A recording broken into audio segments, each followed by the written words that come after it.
Well, your official welcome, ladies and gentlemen. Thank you so much for taking time.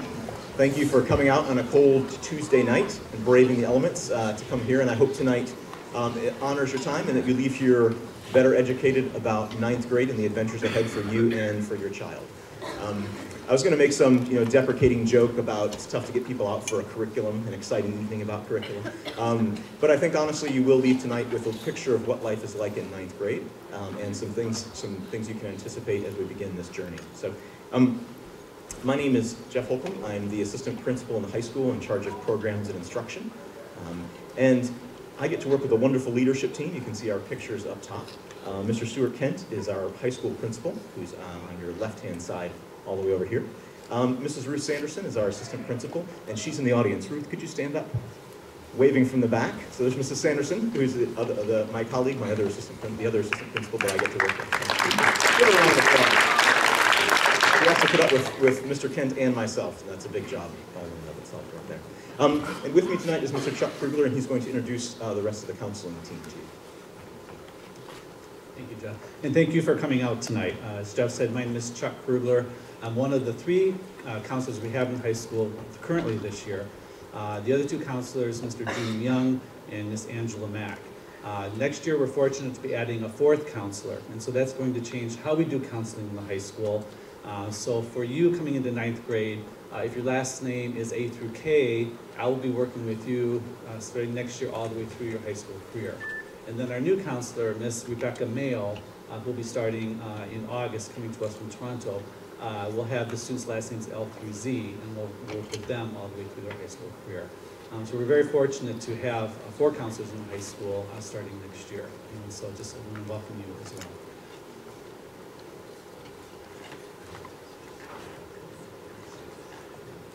Okay, so kind of preparing for the high school process.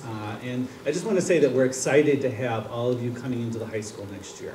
The high school always looks forward to a new infusion of new ideas and new students. And so we're excited to have the 8th graders and year 9 students coming in next year. For those who are currently in the middle school and 8th grade, just to go over the timeline of what's going to be happening this spring semester to help you transition into the high school. So tonight is the first kind of kickoff event that we would have. On Friday, February 26th, Mr. Holcomb and I will be going into the middle school to meet with the advisory students all in one group to do a presentation on the curriculum in the high school and to pass out the course sign-up sheets and the course selection booklets. And so that will be on the February 26th. On Thursday, March 3rd, you all are invited back here to Robb Hall at 7 o'clock. Mr. Kent and the administration team, the faculty will be here for a curriculum evening where they will explain the curriculum in more detail for you. And you'll have a chance to talk with teachers. There'll be a general session here in Robb Hall, then everybody go up to the cafeteria where there'll be tables and you'll be able to talk with teachers from the various parts of the high school. On March 7th, which is the Monday after March 3rd, all 8th graders will be turning in their course sign-up sheets, which includes their parent's signature. Your parents will have a chance to sign off on the course saying, we've talked about it, these are the courses we want our son or daughter to take. The 8th graders will be turning their course sign-up sheets into their advisory teacher. On March 11th, the counselors, Ms. Young, Ms. Mack, and I will be going into the advisories to help students put their course selection sheets into Power School. Because what we do is we have all the students who are going to be in the high school next year enter their courses in the Power School, and then the administration team builds a master schedule from scratch based on what the students are requesting. So it's really important that we have those courses in Power School. So we'll make sure that everybody's doing that at one time on March 11th in the 8th grade. On May 2nd, we'll have a student panel that will go into the advisory time to answer student 8th grade questions from a student perspective. And then in 3 or 4 days in April, 8th graders will be coming over to the high school to do a shadow day where they'll be assigned to a 9th or 10th grade student, and they'll go through the whole day with them, going through all 5 classes, homeroom, lunch period, activity period. And then starting in August will be the orientation. For those students who are coming from the British school, for the year 9 students, similar timelines, similar things that will be happening. So starting February 25th for 3 days, Mr. Holcomb and I will be going into Ms. Burns's class, the PSHE class, to do our curriculum presentation, to talk about the course sign-up sheet, to answer any questions that they have about course sign-ups for the high school. The same night, March 3rd, is the curriculum night. We invite all parents to come to that. And then March 7th is the same deadline, and all British school students will be turning in their course sign-up sheets to Miss Burns on that particular day. Because starting the next day on March 8th, and then followed by the 9th and 10th, we'll have some foreign British school students going in to talk to the British school students, the Year 9 students, about what it's like to be a high school student, to answer their questions, and at the same time, we'll be helping them input their courses in the Power School like we will be doing with the 8th graders. Also, the British school students will be coming over, I believe it's 3 different days in April to shadow current grade 9 or grade 10 students in the high school. So they have that experience and they have an idea of what high school life is like. And then again, followed by orientation day in August. I neglected to mention something at the beginning, as I hear everyone taking pictures. This whole presentation will be posted online. It'll be in the e-news on Monday. So you don't have to snap a picture of anything of this, and even one up in that, this entire presentation is being recorded. So unless I misspeak, just break down in tears, or something goes catastrophically wrong, I will even have a video of tonight available. So my goal will be for you to sit back, enjoy, process what you're hearing, and don't worry about trying to capture it. If you do want to take some notes and have some questions, in a moment I'll give you a way that we're going to do that tonight, which hopefully will be effective for all of us. I did want to open tonight by just saying a quick thank you. I know that there is nothing more precious than your children. And we in the high school take that as a very high responsibility and trust that you give us when you entrust your children to us. So I do want to open by acknowledging that, by saying thank you, by letting you know that our goals tonight will be to let you know about what this process is going to be like. Maybe this is hitting you for the first time, that your child will be entering high school, that we're talking about 4 more summers before they head off to university. It's a short period of time, the sort of final home stretch. And maybe there's students that are a bit nervous or excited, everyone said excited so far, about coming into high school, about a new start and a new beginning. So I just want you to know our goal is to give you as much information to help make this transition as smooth as possible, and to let you know that the high school team, the leadership team, the counseling team, the teachers are all there to support your students. I'm new to Seoul Foreign School this year, but all that I ever heard about Seoul Foreign School was very true when I came here. And the thing that has stuck out to me the most, especially in dealing with the high school students, is really 2 factors. There's 2 things for me that define the Seoul Foreign School and especially the high school. One is academic challenge. Our students work really hard, they take a very rigorous curriculum, and they stand out in their academic pursuit of excellence. But the second thing that is even perhaps more important for me is the caring that exists among the community here. So I want you to know that as you come to the high school, those twin pillars of challenge, of rigor, and of caring, I think are what define the high school. For you guys who are coming into 9th grade, you may have heard some of the stories about how hard high school is. So you may have heard that challenge part. You may not have heard so much about the care that there is in the high school. I think it's something awesome that happens. We get students from middle school, from the British school, students from outside. Something happens in 9th grade where we get a larger pool of students. Students find out there's lots of different ways in high school to access all sorts of different things that you're interested in, that you're fascinated in. There's a ton of new opportunities and freedoms.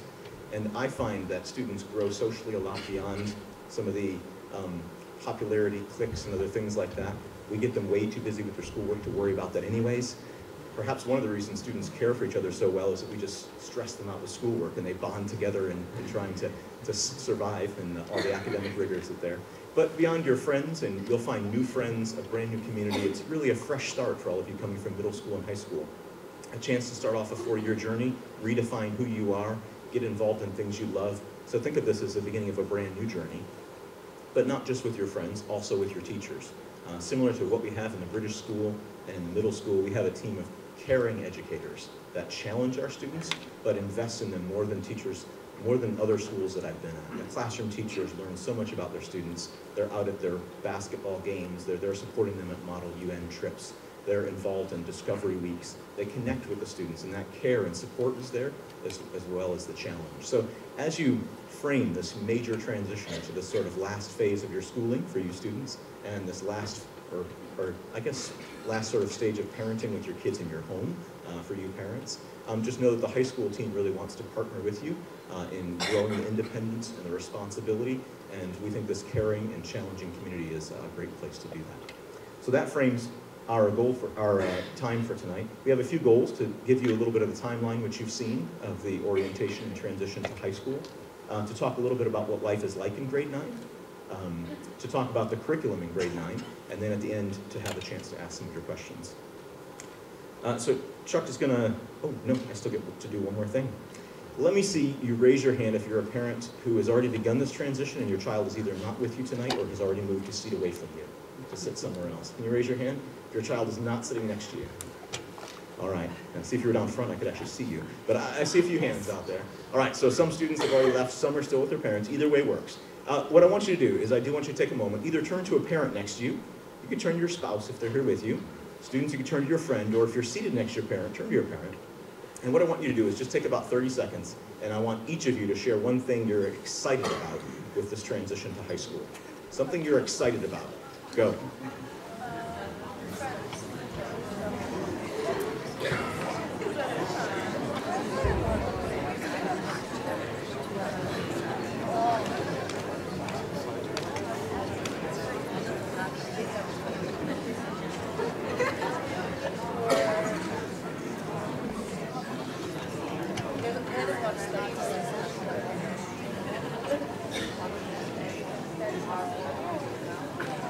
All right, now time to see if we have any risk takers.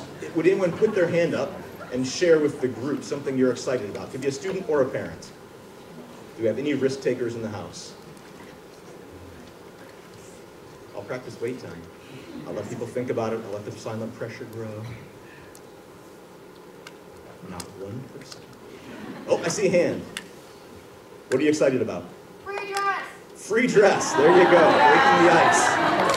No more uniform. I hear a lot of applause on that one. Yes. Anybody else want to join in? What are you excited about? Other students? I like that students are putting pressure on their parents. Yes, in the back. DW you're excited about. Very good thing to be excited about. That's awesome. What is DW? DW is Discovery Week, which is a week-long trip that all high school students go on. There's trips here locally in Korea and all over the world. Fascinating experience across grade levels that our students do every year. Great answer. Parents. Parents, you can't be chickens in the face of your kids. At least one parent has to tell me something they're excited about with high school. Yes? To see them grow into adults. Yeah, yeah. This is, no.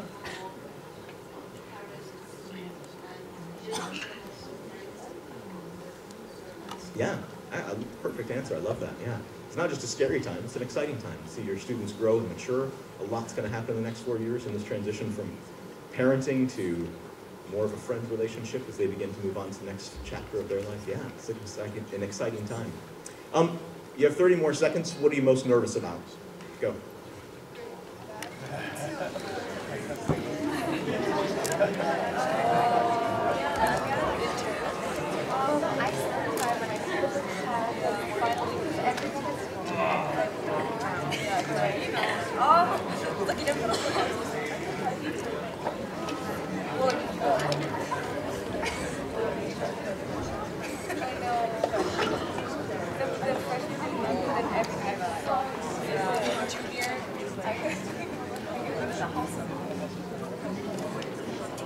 I think there was more talk in the nervous section. I don't know if that's because you've already spoken once, so it was easier to get going with that strange person next to you, or maybe it's easier to talk about what we're nervous about.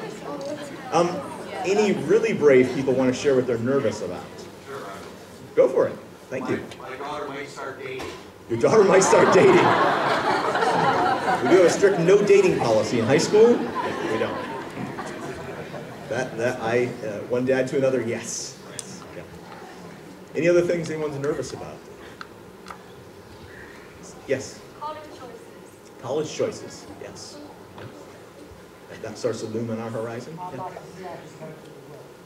With the workload. Yeah. Mm-hmm. Yep. Upperclassmen. They're friendly, they don't bite. They really don't. Anybody else? Those are good ones. Can I see a hand? No? All right. thank you for that. I just wanted to get us thinking about some of the things we're nervous and excited about. You may notice a little web address here at the bottom. And this is something experimental. I'm going to be a risk taker. Since you took a risk, I'm going to take a risk. What I have up here is a website address that during the course of the presentation, if you have a question, you can just go here on your phone or your computer, type in this website right here. It's pollev.com/JeffHolcomb123. And if you go to that website and you have a question, you can type in that question. What we're going to do at the end of the session is I'll pull up on the screen and all the questions that you've typed in will show up. So as you're watching and as you're hearing things, if you come across something you have a question about so you don't forget it, you can just type while I'm talking. I won't mind. And you can enter that. The other unique feature to this is after you enter a question, you can be on that page.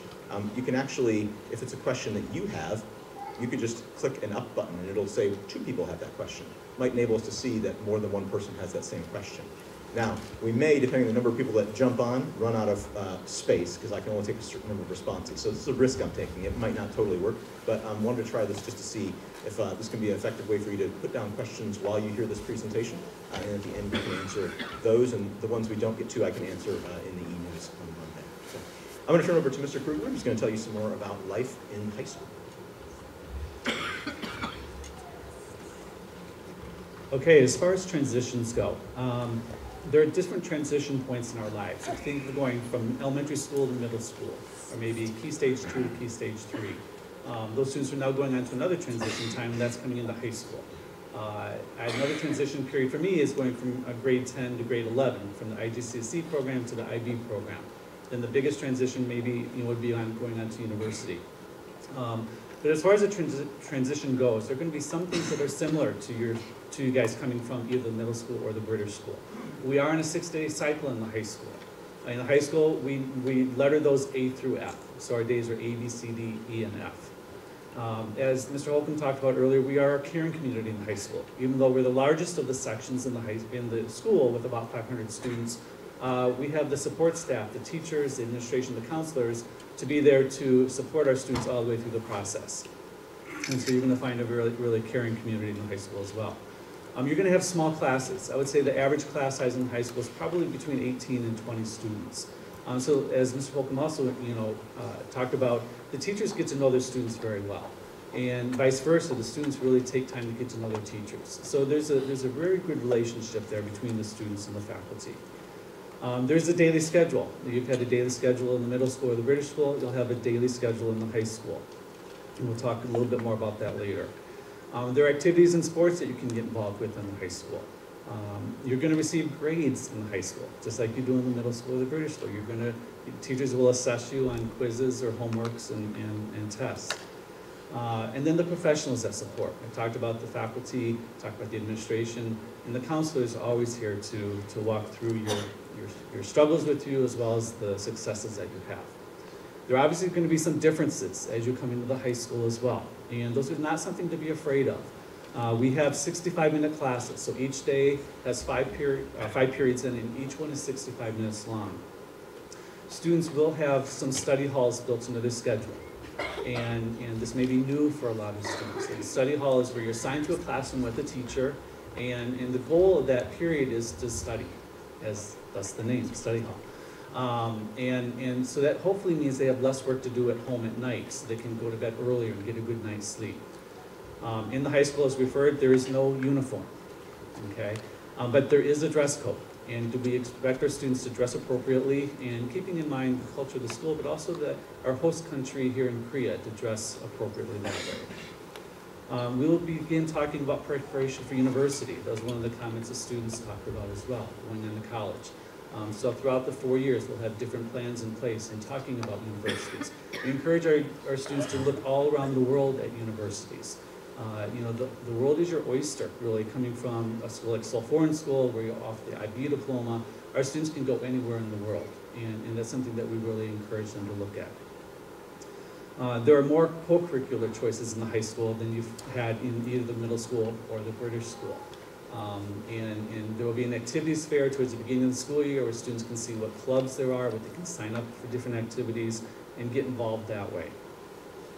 There's greater independence in the high school. As I've explained to some students that high school is one of those periods where we're trying to help students gain independence, because when they go to university, they're going to be on their own. And so they need to learn how to advocate for themselves, how to speak up for themselves. And so those are things that we'll be coaching them on along the way. And then, as the saying goes, with independence comes more responsibility. And so it is up to the students to check with the teacher. If a student is absent because they're ill, they need to go to the teacher the next day and say, what did I miss in class? Or if they miss a test because they're traveling for one of our sports events. Again, it's up to them to make those arrangements with the teacher. So we do teach that responsibility. And then also in the high school, you'll have some examinations that are externally assessed. And that would be through the IGCSE at the end of grade 10, or at the end of grade 12 would be the IB diploma program.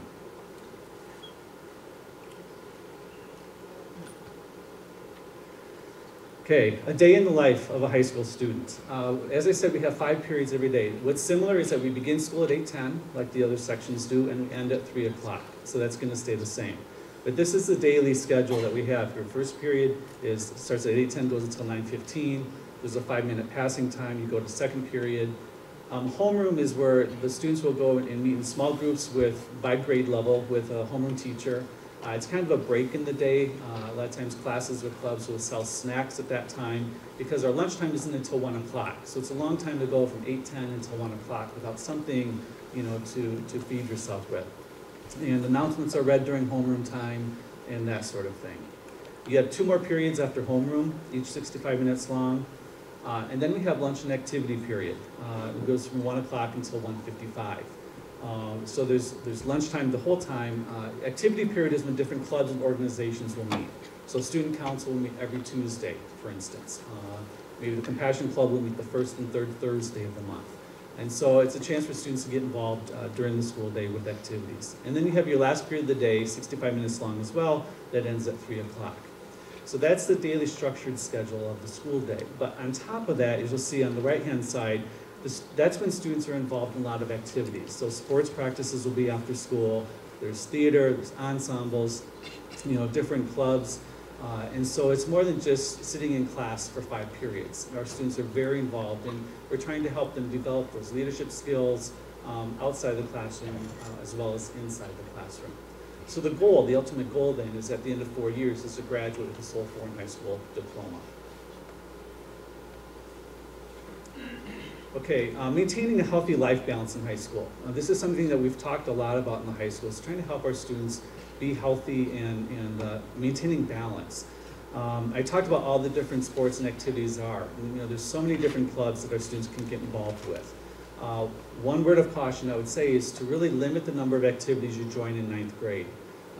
I've known some students who just sign up for every club there is. They want to get so involved, and that takes over their lives.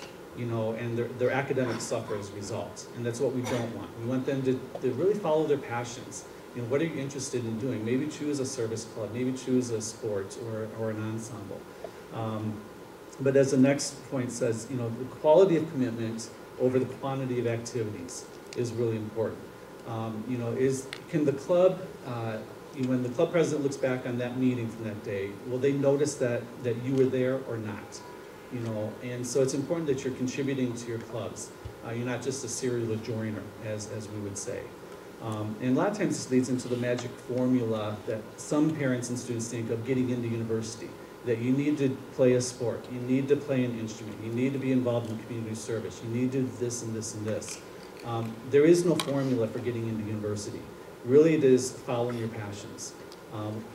Before coming to Seoul Foreign School, I worked at a university in the admissions office. And reviewing files, what really spoke to me was, as I read the student's file, were they committed to what they were involved with?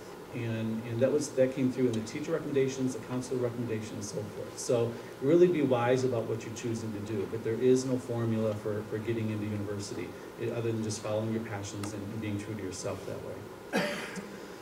2 keys to success, I believe, in high school and also at university would be time management and self-discipline. For students, this can be the biggest challenge sometimes coming into 9th grade, is learning how to manage their time with all the different classes they're going to have and the expectations for homework and that sort of thing. So planning out their schedule, planning out their daily schedule, like I have to study this and this and this, and staying true to that. That's where self-discipline, comes into play with that. I tell my students, my challenge to them is to turn off all their social media while they're studying. And I always get these grins, like, yeah, right, that's not gonna happen.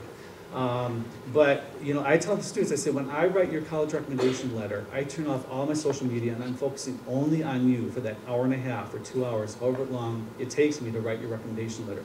I say, I feel you deserve that attention from me. And that's what your teachers deserve as well.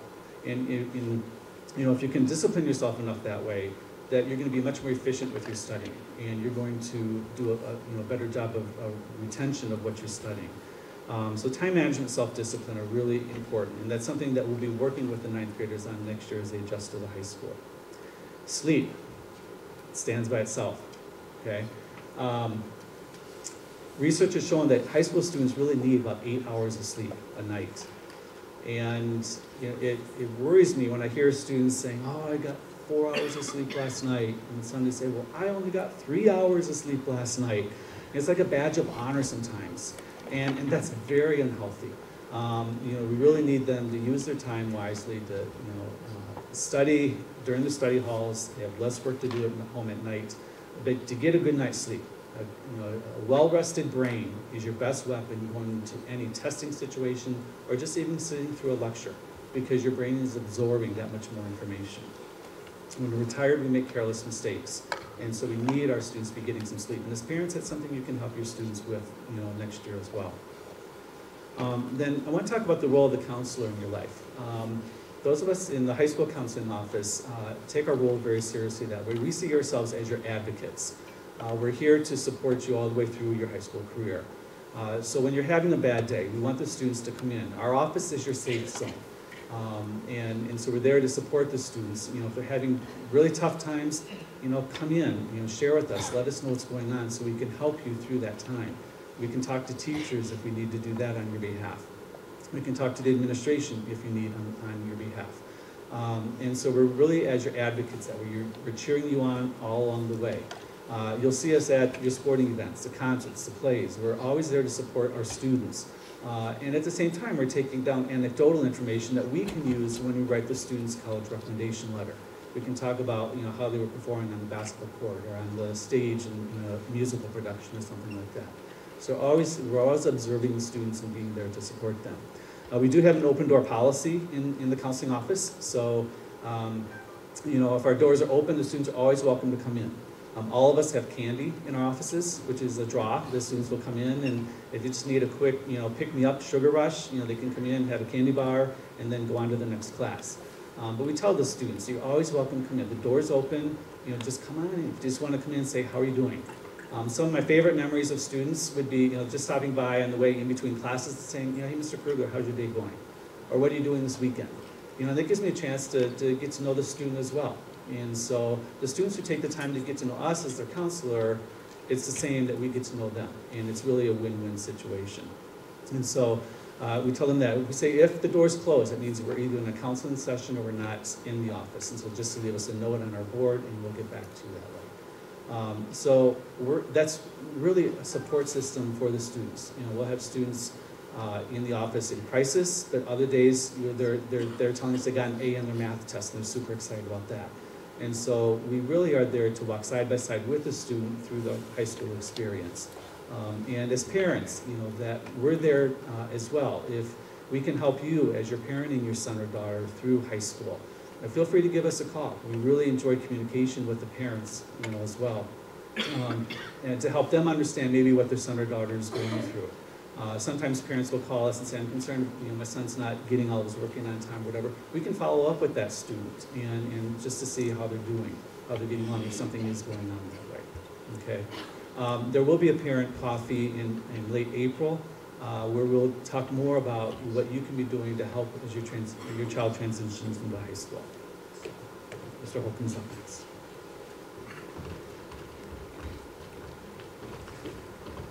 Thanks, Mr. Krugler. And I just got a text that the poll everywhere is not accepting answers, so I'm going to make sure this is turned on. Let's see. I've got to click the right button. One of these. There you go. Should allow you now to do that. It asks me to create an account. Shouldn't have to create an account. Try refreshing it and see if it'll let you in. Thanks for taking the risk with me.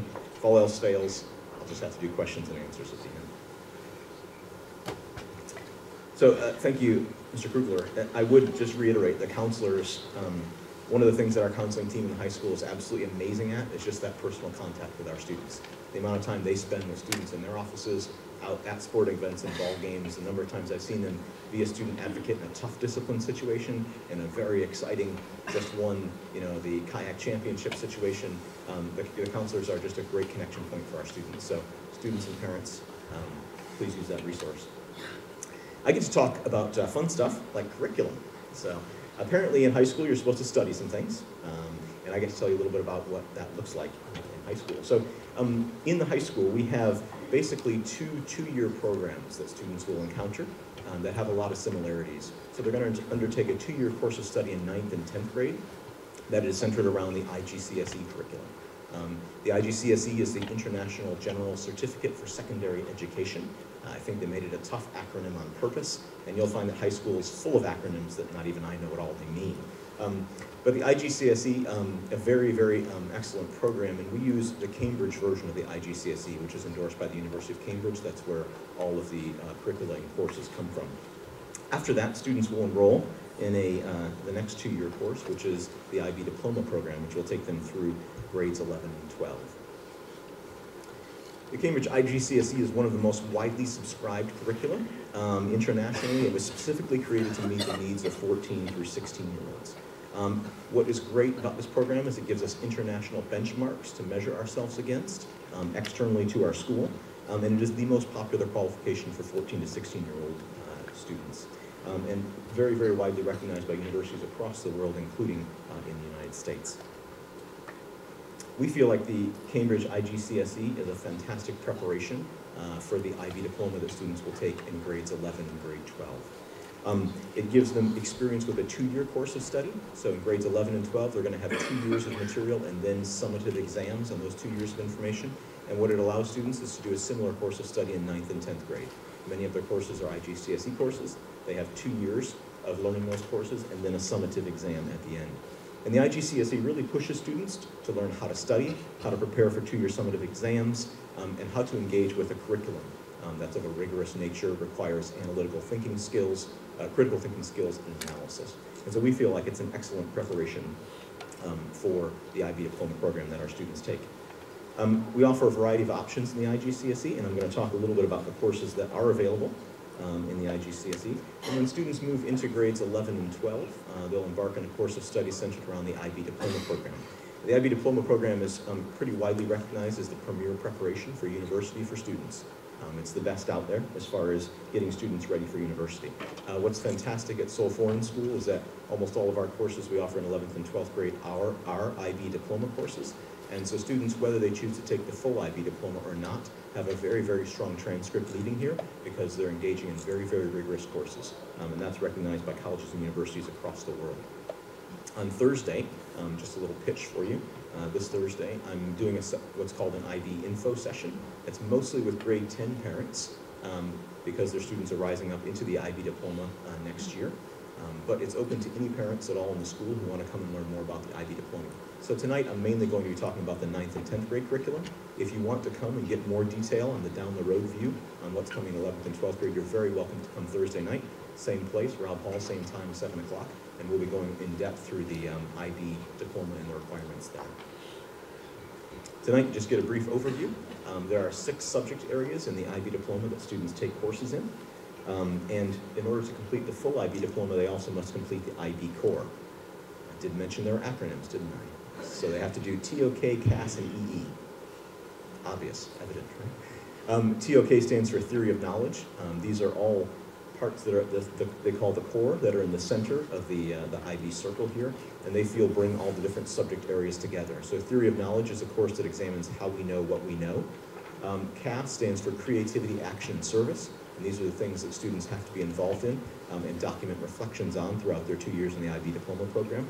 And the EE stands for the Extended Essay, which is a just over 4,000 word original piece of research and writing that students do, and it's a fantastic talking point when you go to apply for college.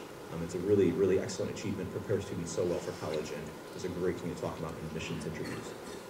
More on that on Thursday night if you wish. But down to what applies to you. What courses do you get to take in grade 9? There they are. Do you want to know anything more? No? Good? All right. I'll walk you through some of these. I'm going to put some of them in groups. So the first two of these courses that I'm going to look at are IGCSE English and the IGCSE Coordinated Sciences. And I highlight these two first because both of these courses are required courses for all 9th grade students to take. So all 9th grade students take the IGCSE English course, which consists of first language English and world literature.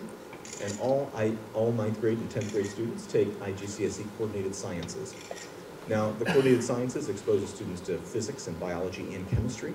The nice thing about both of these courses that all students in grades 9 and 10 take, year 1 and then year 2 of, is that they prepare them for every IB diploma course that we offer.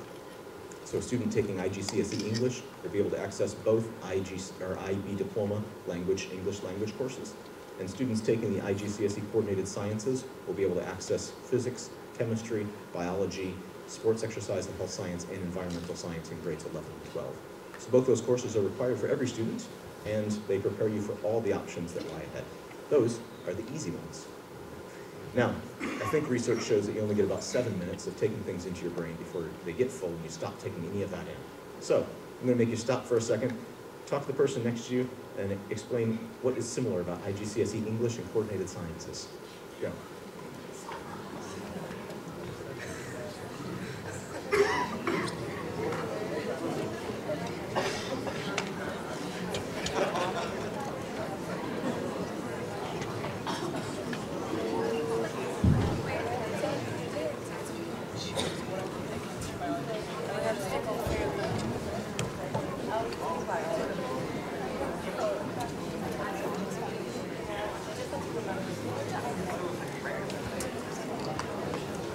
All right, hopefully you got the right answer. If you don't use it, you're going to lose it. So I wanted you to explain that. Next up, and I'm going from easiest to hardest. So next up are a group of 3 subjects. These are subjects that all students, again, in grades 9 and 10 take. These are our 3 non-IGCSE subjects, as you can see. And so I want to take a moment to talk about each of these subjects. So the first is physical and health education. 2 times every 6 days, students will engage in physical and health education, which includes both a little bit of classroom learning about health and about physical education, and lots of action in getting out there and being active and doing things. Students will take that for both 9th and 10th grade. In this course, as you may or may not know, Seoul Foreign School has decided to adopt the IB Middle Years program. And that was starting in the middle school, so next year grades 6 and 7 in the middle school will be IB MYP courses, and the year after that grade 8. The British school has committed that they're going to start to use some of the methods of teaching that are found in MYP, and so students will begin to roll up into the high school with MYP experience. We're starting to get a little bit ahead of the game by offering 2 courses that are going to be influenced by MYP, as you can probably see here. One is physical and health education, which is going to be a bit in the MYP manner of doing that, and the other is MYP design. So all students in grades 9 will be taking MYP design. This is a course that I'm absolutely in love with. This is a fascinating course. I think it's one of those courses that sets our students up for the 21st century skills that they need. MYP design is a course that asks questions about why things are the way they are. What they do is give students a design challenge or a design brief, something that they have to achieve. Students have to investigate different ways of doing that. They have to prototype some of those methods. Then they actually have to create a solution, and then go out and test that solution on a test market, and then reflect on their original product choice. So this is tapping into all sorts of things like coding, 3D printing, just a fascinating array of things, and I find this really taps into just a wide array of student interests. And is a very, very invigorating course. So that course will begin for the first time next year at Seoul Foreign School, and your 9th graders, you all, get to be the first ones to take it. The last course here is religious studies. Central to the mission of Seoul Foreign School is our ethos of being centered in Christ. And so what we do as students in grades 9 and 10 is there's 2 brand new created religious study courses that students will encounter. Grade 9 is going to look at basics about belief systems, sacred texts, etc., both within the Christian faith as well as with other faiths around the world. And then grade 10 is going to take a look at the Christ-like attitudes that are posted all over the school and are part of who we are, and examine those attitudes both within the context of the Christian faith and within the context of how they appear in other faiths. So again, those three courses are non-IGCSE courses that all students would take in grades 9 and grade 10. The next category we're going to get to, actually there's some choice. So students coming in will get to choose either global perspectives or history for their course. You might be asking, what's the difference? Would you be asking that? Yeah, I saw a head nod, that's good enough. Here we have a few of the distinctions between IGCSE global perspectives and IGCSE history. Now, I'll pause at this moment to say that you also will be receiving shortly an email with an electronic link, and when we come into the advisory sessions for the year 9s and the grades, we'll be giving your students a physical copy of our course overviews that take every course offered in the high school and give you a brief overview of them and of the text that we use for those. So don't think this is your only chance to get information. I'm just giving you a little bit about these courses. Global Perspectives is a brand new course we're offering this year. It's a course that focuses on both current issues as well as historical roots, and it examines these from a variety of disciplines. So it will use history, geography, anthropology, economics to examine different world issues from a variety of perspectives. The assessment for that includes both individual and group projects as well as a written paper. And this is a brand new course that we're very excited about. IGCSE History is sort of our traditional history course. It's centered around major events in world history. It focuses on historical method and analysis. And students do in classwork a lot of project-based work, but the assessment is a bit more traditional history, essays, document analysis, and those sorts of things. What do they both have in common? They both are going to develop the research, collaboration, and analysis skills. That's key and central to both of those courses, and they both actually prepare you for any of your Group 3 IB diploma choices. So when you get to the IB diploma program, you'll be able to choose economics, business management, psychology, and forgetting one. History, thank you, yeah, got that one. And history. All four of those options will be open to students who've taken either. So you can take global perspectives and then go and take history in the IB. You can take history and then go and take psychology in the IB. So this path, either one of these will open up both those other options.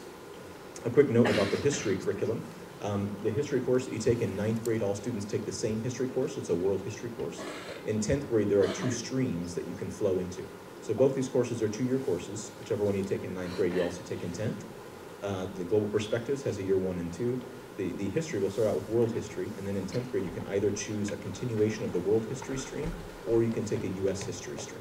All right, so that option is available in 10th grade to do a continuation of world or to do U.S. history. A little asterisk, because I get parent questions about this all the time. You are never required to have U.S. history to go to a U.S. university. So U.S. universities and states put those requirements on, but it doesn't apply at all to a student coming internationally. So it's not a worry. You don't have to do that, but if that's something that you'd like, it is something that we offer as that U.S. history course. All right, you have one more thing. Turn to the person next to you. Which one interests you more, global perspectives or history? Parents and students have to answer that.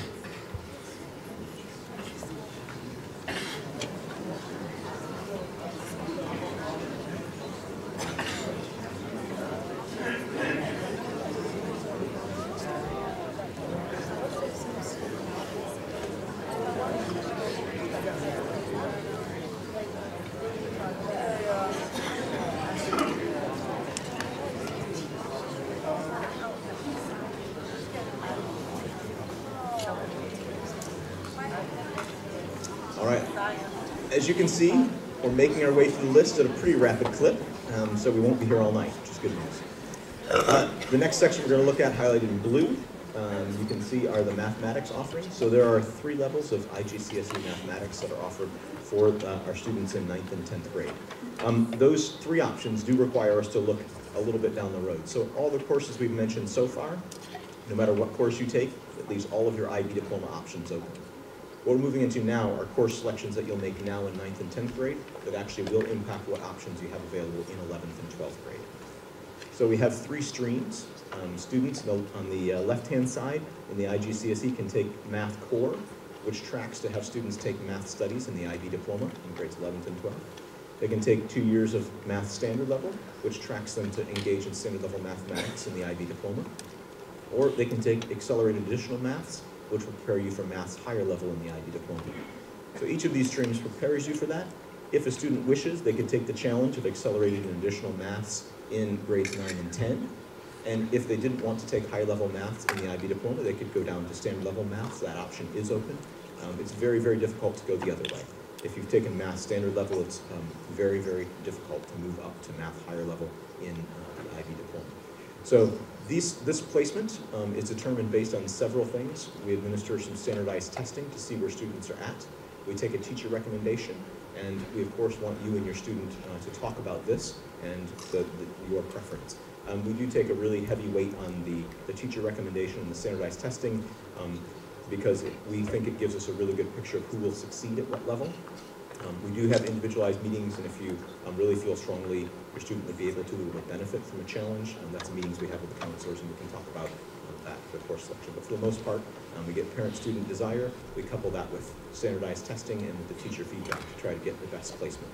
One of the things Mr. Krugler mentioned that I just want to put a little plug in for here is that we build a brand new schedule every year that's never existed before to try to meet all the needs of the students and all the desires of the students coming in.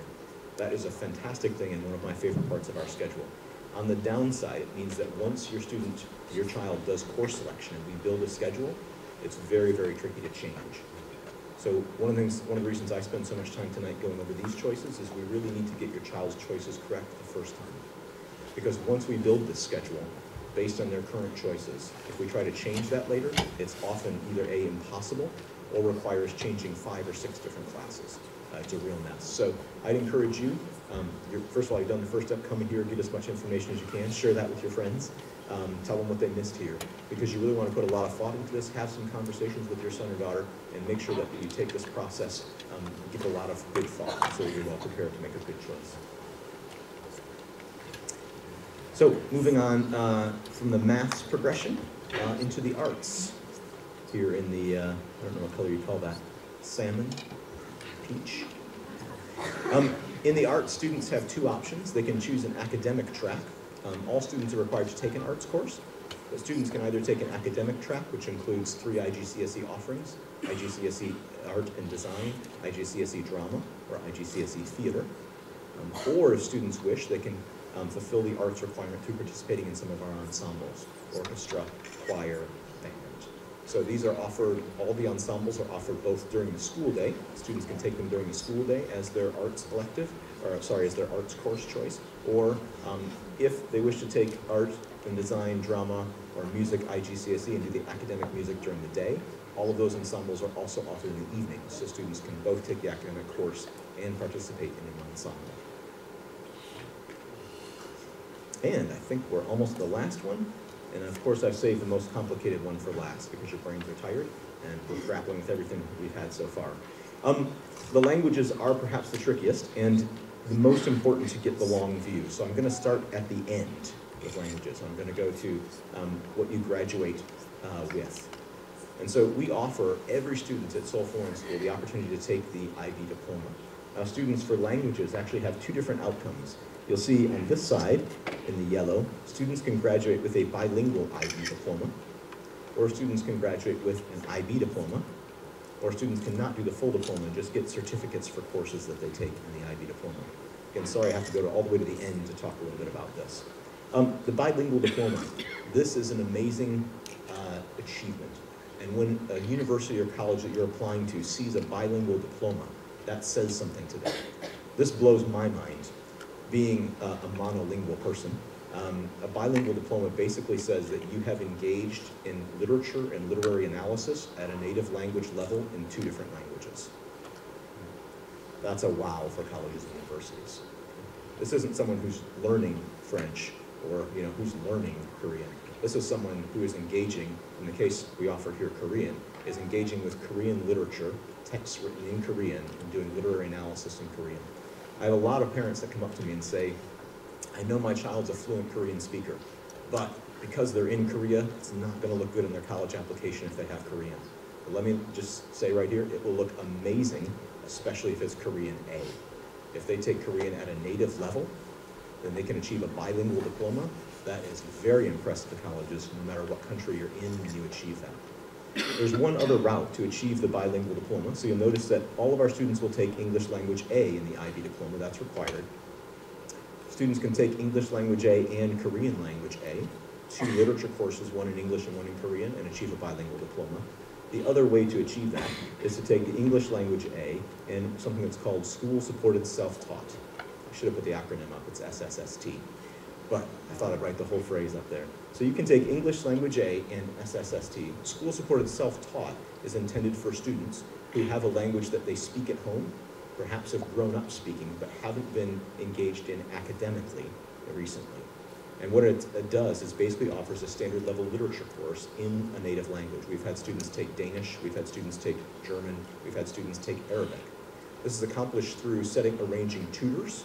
It does require extra costs for that, but the school supports and does all the assessments with the student. The tutor helps to guide them, and they follow a course similar to our English literature course, only they follow it in another language.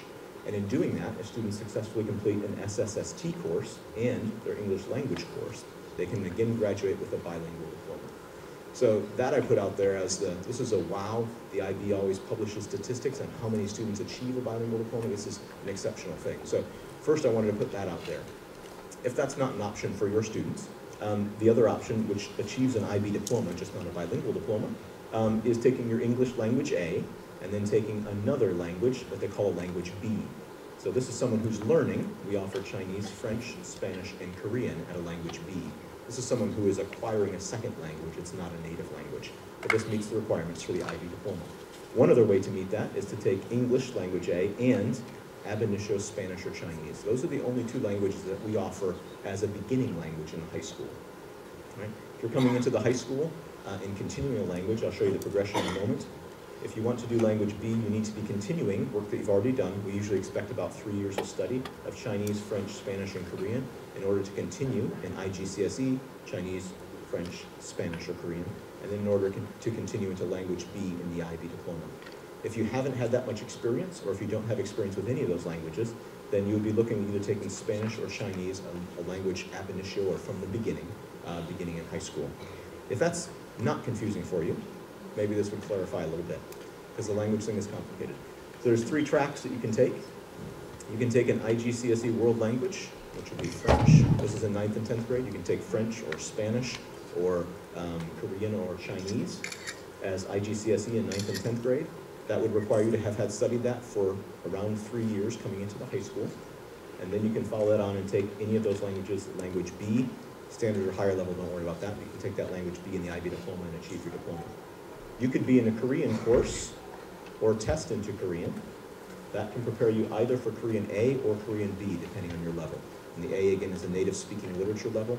B is a language acquisition level. So if you've been taking Korean, you can continue a track to Korean in the IB diploma and in 9th and 10th grade. The other option, if you don't fit either of these tracks and you need to start the language from scratch and start over, basically, again, we offer 2 offerings, Chinese and Spanish. You have to have not had a lot of experience with the language that you choose to take from scratch. And what we do is we offer students a Korean at whatever level they're at, could be introductory or could be advanced in grade 9. And then in grade 10, we begin an introduction to Chinese or to Spanish. And then in grades 11 and 12, you take Chinese or Spanish. And this is for students with very little prior exposure to either of those languages. This has probably generated more questions than anything, and maybe I've confused you more than anything. But the language progression is one you really need to think about across the 4 years, and it's probably the biggest area of discussion and choice that you need to think about as you head away from this evening. So there they are. There's the courses that 9th graders are taking. Hopefully, you've understood a bit more about which ones you'll need to think about choices in, which ones all students are taking, and you just understand those a bit more, and which ones you might need to have some bigger conversations about. One thing I would like to mention, our 10th grade students, or sorry, our 9th and 10th grade students, and all the courses that you saw, with the exception of the 3 at the bottom, I'm going to jump back here for a moment, with the exception of the bottom 3 that are not IGCSE courses, all of these courses are IGCSE courses, and our students over grades 9 and 10 are prepared to sit the IGCSE exam at the end of grade 10. That's not a requirement, it's an option for any student that wishes to do so, but that option is there. And what you can do is sit your IGCSE exams, which happens at the end of your 10th grade year in May and June. In the beginning of your 11th grade year, you'll receive your IGCSE scores. Those are something you can share with universities if you like, with your university applications. And it's an external indication of your progress. So that option is open to all students who take these courses. They're all prepared for those. If you wanted to go one more step, you can also gain an ICE certificate, which is the International Certificate of Education. Again, this is from the University of Cambridge. and it endorses that a student has completed sort of a course of IGCSE courses. Now, the real simple thing, if you just want the simple takeaway, if you'd like your son or daughter to complete the ICE, they need to take these courses here. The only things that you need to make sure of is that one of their world languages is an IGCSE. So we offer some Korean courses that are not IGCSE. They're leveled languages. So your student has to be in IGCSE French or Spanish or Chinese or IGCSE Korean. And they need to take the Arts IGCSE. So if you're going to take the ICE diploma, you need to make sure that your language choice and your arts choice is an IGCSE subject. And you sit the exams for all those subjects, and then you would be eligible to receive an ICE. ICE is awarded at 3 different levels, at distinction, merit, and pass, based on the grades that you get on all of your subjects. That's something I can answer more questions on later if you have some. And I'm almost done. Last thing, grades. Everybody likes to talk about grades, right? No, that wasn't a resounding reply. But we do have to talk about them. So students at SFS earn grades. Published on the back of our planner is the SFS grading scale. It correlates an A through an F with different percentages. Now, those SFS grades are the grades that we use on report cards, so that's what you'll be seeing on reports that you get, and they are also the grades that go on transcripts that get sent off to colleges and universities. Those grades are translated over into a 4-point scale, and a GPA is calculated based on those grades. Now, as I mentioned, in 9th and 10th grade, most of our courses are IGCSE courses with external examinations. In 11th and 12th, most of our courses are IB diploma courses with external examinations. Just to keep things interesting, both of those groups use a different grading scale. So that makes it a little confusing. Of course, we can't make it official. So in IGCSE, the external exams are graded on an A star through G scale. You can actually get one lower than a G, which is a fail, but G is the lowest pass, and it goes all the way up to A, and then A star is the highest mark you can receive. So you may find that teachers, when they give an IGCSE assessment in grades 9 and 10, will tell you or relay to you the relevant IGCSE score. So you've got a certain percentage on this. This is your SFS grade. This is what that would mean if you were to take the IGCSE exam. You would be heading towards a B on your IGCSE exam. That's just to give students an idea of where they're going down the road. You also find that teachers will use a translation chart or a correlation chart to change IGCSE formal assessments into SFS grades. So the 2 grading scales are very different. The IGCSE grading scale has different percentages that correlate to the A's than we do at Seoul Foreign School. So what we have is that if you do a big formal IGCSE assessment, teachers will translate that IGCSE grade into an SFS grade using this correlation chart. So that's something that you may come across. And very similar in the IB. The IB reports scores for students on a 1 through 7 scale, 1 being the lowest and 7 being the highest. Again, when you take a formal IB assessment, teachers may communicate to students, you got a 85% on that, which means this for an SFS grade. In an IB exam, that would mean that you would get a 6. So they're going to speak both languages to the students, if you will. So teachers will talk about, and again, there is a correlation chart that for a formal IB type assessment changes the IB percentage, because it's different than our percentage, and translates it into an SFS percentage. That's what goes in a student's grade book and goes in the report card and ultimately on their transcripts. So just a little bit to confuse you about grades, as if everything else isn't confusing enough. Chuck's going to come up and walk you back through the next steps.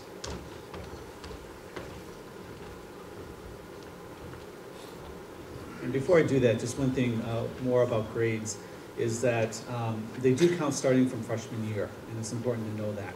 I know sometimes as a university counselor, that students who maybe are looking at going to university where they don't require transcripts. And if you're applying to the UK, where admission is offered based on predicted IB grades. I've had students say, well, my SFS transcript doesn't count because it doesn't go to UK universities. And I say, but you need to understand that your teachers have to provide predicted grades, and if you don't do well in your courses, they can't provide a high predicted grade for you. So it does impact the predicted grades that teachers will give a student as to how you're doing in your courses in high school. And I've had students too that by the time they get their junior year, they say, oh, I just realized how important my freshman year grades were. So again, not to overstress the grades, but to realize that it is on your permanent record, as Mr. Holcomb said. And so to work your best, work with your counselor as far as study skills and that sort of thing to maximize your potential that way. Okay, just to recap again, as far as timelines, just want to make sure that you understand these, that coming here on March 3rd for the curriculum night, so you can hear from the teachers about specific courses. They can answer your questions you may have about those courses. And then on Monday, March 7th, all year 9 and grade 8 students will be turning in their course sign-up sheets. The parents should have already signed it. That is a Monday, so that weekend you could be asking your son or daughter for it. So the year 9's turning them into Miss Burns, and the grade 8's turning them into their advisory teachers. And then we'll be taking that from there as far as entering them in Power School and working with them on scheduling their courses for the following year. So with that, I think we want to go to the question and answer time.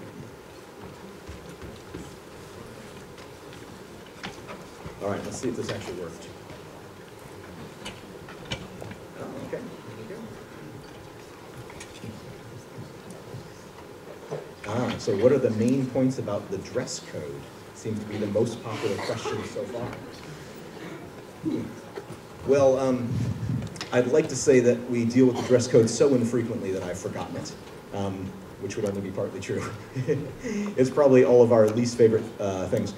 What do you think are the key points that students often, we talk about with students about dress code? I would say that it's, no offensive slogans on t-shirts, or no like spaghetti straps for shirts, or everything, the shoulders have to be covered with the shirt. The shorts should be appropriate length, usually down to the knees, so no short shorts, which is not a problem in this type of weather. But you can wear jeans, you can wear khakis, that sort of thing. You should be wearing proper shoes, no flip-flops, because that can be dangerous going up and down stairs. But again, it's nothing draconian, but just something in good taste, I would say. Good answer. Let's see, dress code stuff. The difference between ensembles and music. The difference between the ensembles, so there's 3 IGCSE courses that are academic. So IGCSE music is one of those. That would be an academic course studying music and music theory and music history over the course of 2 years. An ensemble would be performance-oriented. So students would be in a band or an orchestra or the choir and actually producing music as opposed to studying it. So that's the biggest difference. The 3 IGCSE art subjects, art and design, music and drama, are academic courses about those subjects. The ensembles are actual production in the music area. How many IGCSE subjects do students take in general? We've grown our IGCSE offerings, and IGCSE is now our main curriculum, and as you saw, I think back in those slides, pretty much all your core courses are IGCSE courses. Again, for you students, you don't have to sit the exam at the end of grade 10 if you don't wish, but the IGCSE curriculum is the content and the structure and the skills that drive everything we do in grades 9 and 10. What percentage of seniors graduate with an IB degree? It varies from year to year. This last year, I'm trying to remember, we had, I think it was right around 100 of our 120 students, speaking roughly, that attempted the full IB diploma. Our pass rates, do you know those off the top of your head, the diploma? I know that all of our average score is above the world average, and our pass rates, I think, are 90+%, 91, right around there. The students that attempt the full diploma actually earn that diploma. Again, that's well above the world average. And I would say the IB diploma has grown a lot during my time here. This is my 22nd year at SFS, and when I first came, there were probably 12 to 15 students doing the full IB diploma, and most of those were bound for Europe. Because the thought at the time was that American universities didn't really care about the IB diploma. And generally about 75% of our students will go to the US for university. But that has changed a lot. I think more US universities are recognizing the IB diploma, really stressing the importance of that. And students want to challenge themselves as well. And so it has gone from maybe 12 or 15 students up to, like you said, maybe 100 that were doing it last year. So the tide has shifted in that regard. And I think the IB diploma is accessible to all students. So we have the different levels of math and language and that sort of thing, science, that I think anybody who has the work ethic and really the commitment to doing it is able to do that. And I think the IGCSE is great preparation for preparing for the IB diploma. Yeah, it's a great question. Let's see if another one of these has popped up. They keep changing, yeah, it's cool. But people really want to know about the dress code. IGCSE. What if 90% of kids choose IGCSE history? Will we redistribute the kids? Yes, right now we have the teaching capacity to take whatever choices. This is nice because this is our first year of offering the choice between the two. It's going to allow us to see what has happened, but we have several teachers that are sent off for training for the Global Perspectives course. And one of the things that I love to brag about is we really believe in investing in our teachers. And I think that I've sent about 20 teachers off to various trainings in IB and IGCSE already this year. So teachers are going off for training in Global Perspectives. We have enough to accommodate any number of students that might do that. If everybody chooses history, we rotate a few things around, but we can't staff either of those choices. So yeah, we're interested to see what students and parents, how they vote on that, but we can staff both of those. Well, the next question, what happens if you leave SFS before the end of high school? And that's a reality in the international community with corporations and companies moving their families, and we understand that. The counselors work closely with the families in helping them prepare to transition out of SFS, work with the new school if need be to explain our curriculum. And so far we've not had students who had troubles transferring out of SFS. I think we have a reputation as such a strong academic school that the receiving schools know that the students are well prepared academically. Questions keep coming up here. I did the IGCSE subjects. How close is orientation to the start of school? It's really the day before school starts. And so all ninth grade students, new ninth grade students from the British School Middle School, as well as new to Seoul, will be coming on registration day and go through an orientation program. So it's just the day before classes begin. All right. Ooh, that one's jumped. Lots of parent interest in that question, I'm going to imagine. Are we required to pay for books every year? If so, what is the approximate cost? You're not required to pay for books. All the textbooks are provided by the school. And do students keep their advisors throughout 4 years of high school? I'm not sure if you mean advisors as far as counselors or advisors as far as homeroom teachers go. As far as counselors go, yes, who you start with, you will finish with. Homeroom teachers, generally we try to keep them the same. They move up. If they start with grade 9, they go to grade 10, 11, and 12. Sometimes there have to be some switches, but we try to keep the same homeroom teachers together if possible with their students. Can a student actually choose IB Maths HL even though they didn't choose IGCSE Accelerated Maths? Very, very difficult.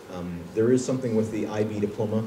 First of all, one of the things that Ms. Kruger was mentioning, we offer an open IB diploma, open access, which means any student that wants to challenge the IB diploma can. And if you haven't figured out yet, I try to really push the SFS e-news, so that email that comes every Monday morning, don't delete that. Just this last 2 weeks, I've put up a bunch of information and what I like to call the curriculum corner, that actually you can kind of read ahead of some of these sessions to help get informed.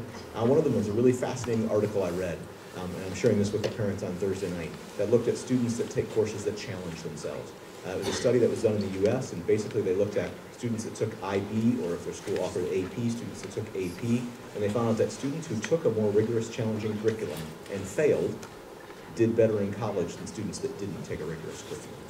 So most of our students succeed, so we think that the challenge of the IGCSE curriculum and the challenge of the IB diploma are excellent, excellent preparation for our students, and there's lots of research to back that up.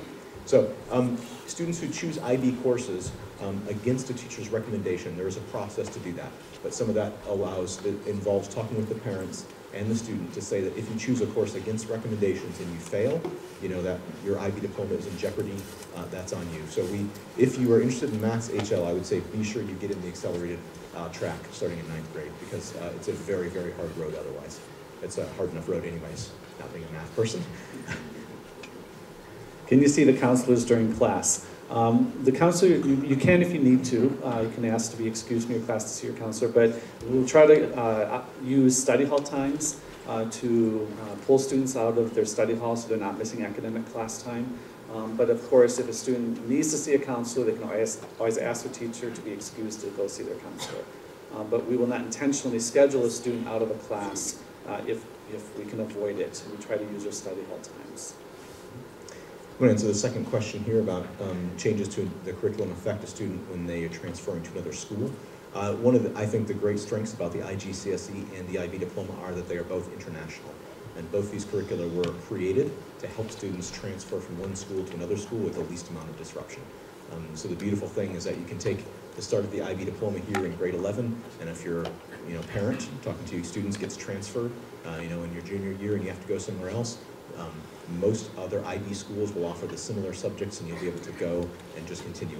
It's obviously not a one-for-one fit. There's always a little disruption and it's less than ideal, but it's much smoother than going to an entirely different system. So I think both the IGCSE and the IB diploma make for great transferability when moving anywhere, and that's one of the reasons that we use those. There are a couple of questions here on Discovery Week, how to choose a country for Discovery Week, and how do you choose where to go for Discovery Week. There'll be an introduction to each of the courses when we start school in August, as what courses are on offer. The faculty are the ones who create the courses, and then there will be interest sessions where the students can go learn about what the course is going to involve, and then they will sign up. They're given 4 choices, 4 equal choices we say. They can just say, I'd be happy to go on any of these 4 courses. And then there's a random draw that's done to try to fill all of the courses that are on offer. And so it's really a discussion between the student and the parent as to what the family can afford to pay, what they're willing to pay for an overseas course or a local course, what type of experience the student is looking to have. There are a lot of service trips available out of country. There are service trips in country. And so it depends what type of opportunity you're looking to have. The next top question here about why is there only IB ab initio French, or not ab initio French, but only Chinese and Spanish. That's mostly influenced by our staffing. We find that we would love to offer the widest range of languages as possible, but our languages also are the most expensive part of what we offer. To find teachers with enough capacity to teach them becomes our biggest challenge. On the flip side of that, the nice thing is that our language classes are also often some of our smaller classes, where students get lots of individualized attention. So we offer as much as we can, and at this point, the only 2 that we're able to offer for ab initio from scratch are Spanish and Chinese. Part of that is that very few of our students actually, very few of our students need to do the ab initio track. Most students come in with a background in IGCSE French, Spanish, or another course and are able to continue that through their IB diploma. At least they're not saying goodbye. Goodbye, yeah. When we hit goodbye, we just walk off the stage.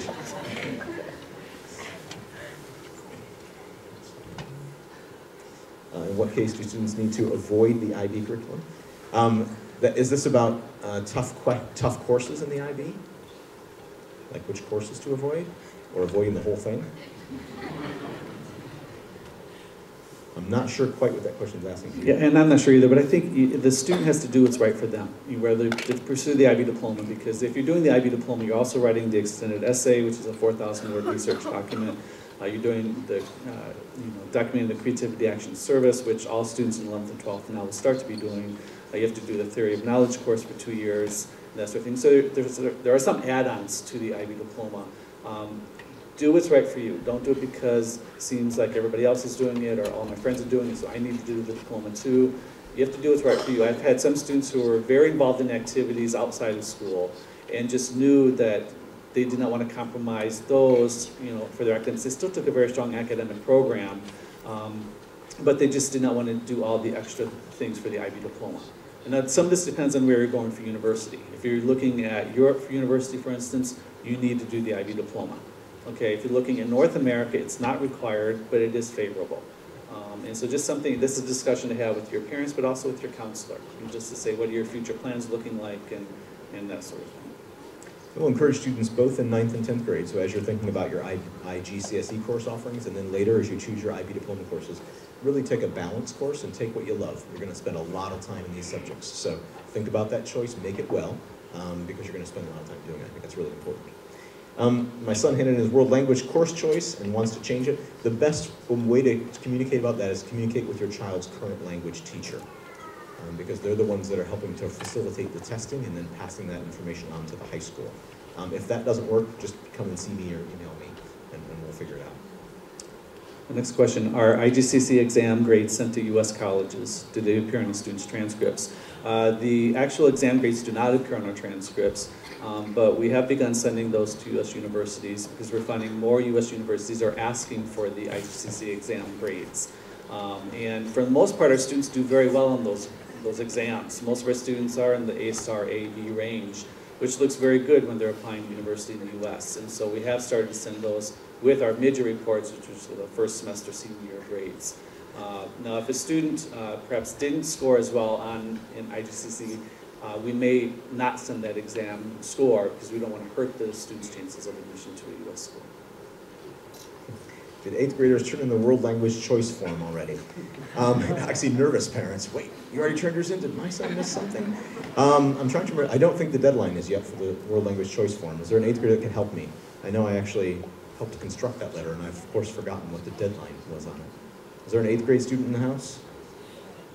None that's going to own up that they can't remember what the due date was. I don't believe that the due date has come yet for the form. So if you look at the form itself in the very bottom, and my apologies, I can't remember that date. I have a very leaky brain. I don't think the due date has passed yet.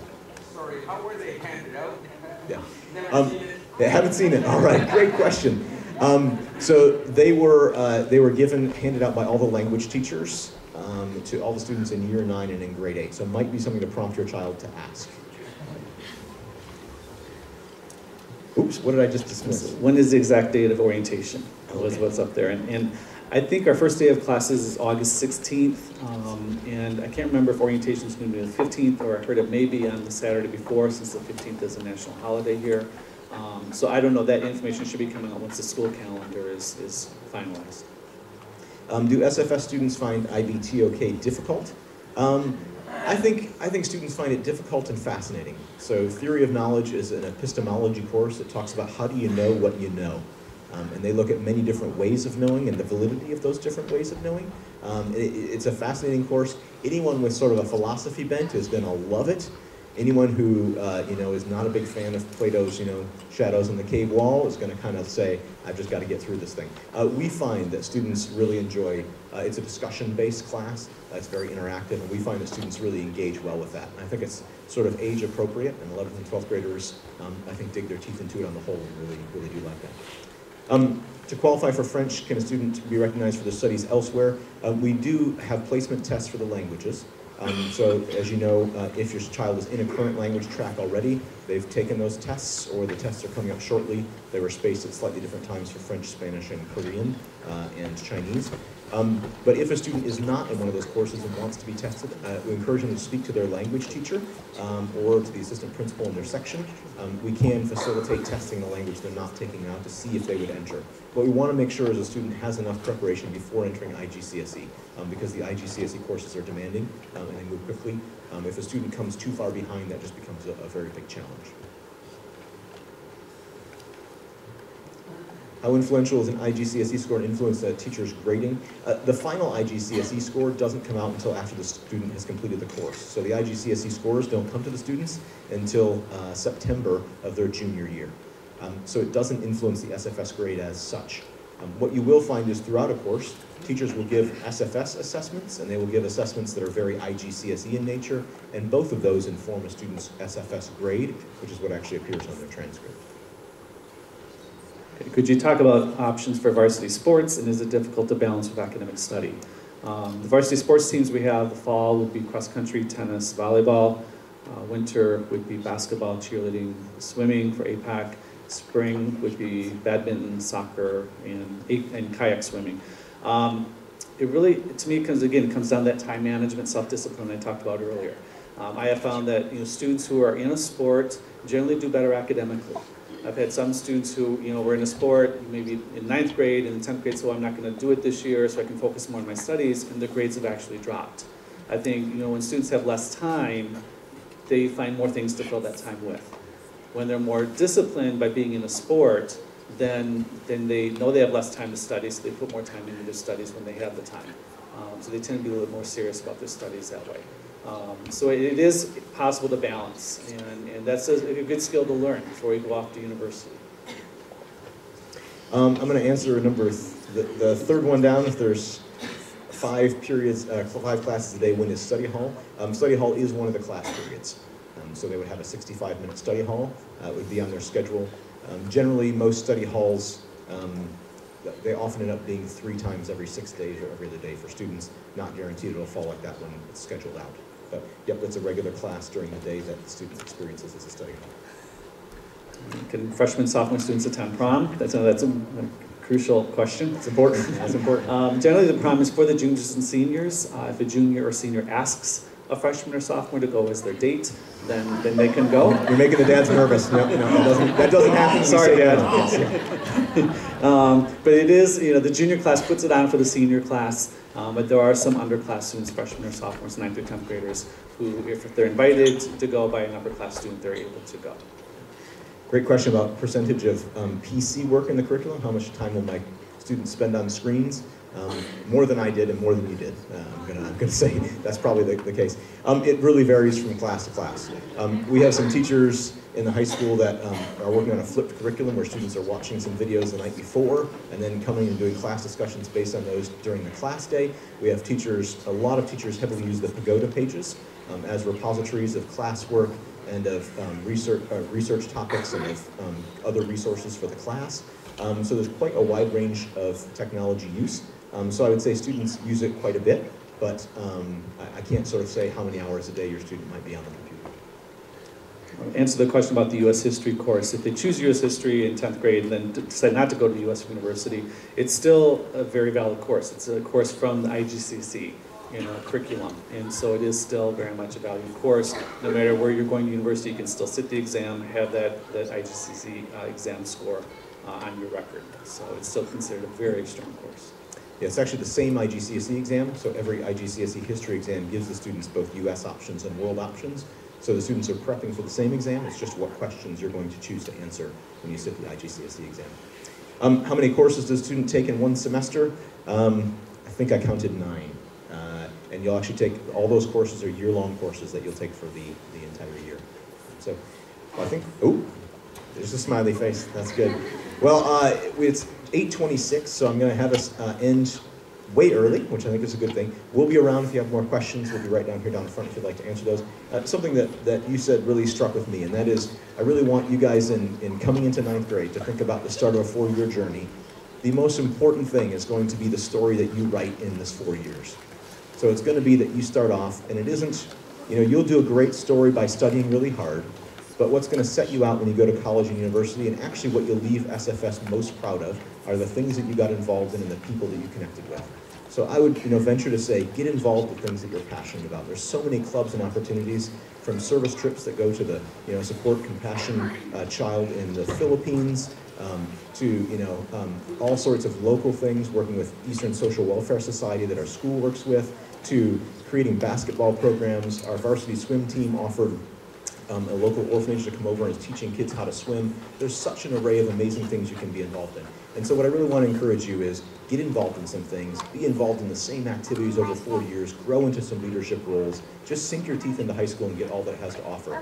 There will be studying, but don't let that overwhelm you. Really live a good story and enjoy a great time in high school. So thank you for your time and your attention. We really appreciate it. If you have any more questions, you can come see us down front.